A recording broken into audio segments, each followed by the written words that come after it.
one of the interesting things that's come out of the pandemic has been the successes and failures with the nationwide logistics network. Mhm. So warehousing, distribution, trucking. I mean, you're seeing we're relying on Amazon for our deliveries, and Amazon is stepping up, and we're still getting deliveries in a couple days, unless it's their food, which takes a couple weeks to get now. Right, right. But then trying to get ventilators from the national stockpile across the country, or the COVID tests. There's been logistics failures. But by and large, what we've learned is we really, really rely upon our logistics network, and there's probably future growth coming in Yeah. warehouses and distribution centers. Yeah, and I think most everywhere, even statistics that I've seen in the last couple of weeks, still project growth in that market. Yeah. I think we talked earlier about the healthcare market being stable. I actually see growth kind of in some respects because of this coronavirus, but even in spite of it, I think we were going in that projection anyway, just because of the online purchasing, but how that whole process is done. So I see the warehousing and distribution centers growing.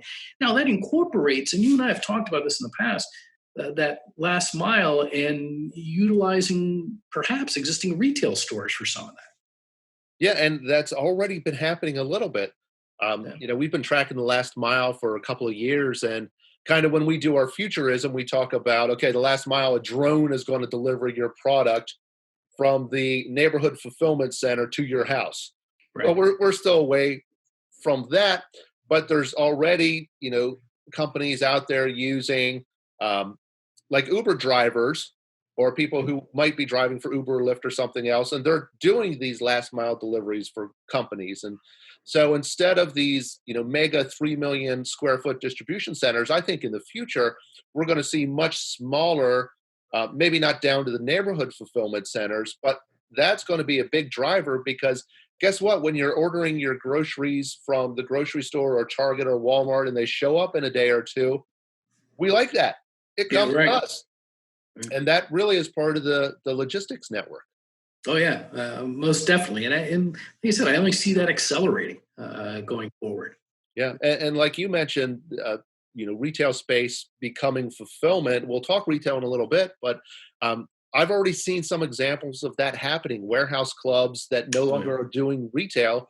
For people coming into the store, it is entirely fulfillment now.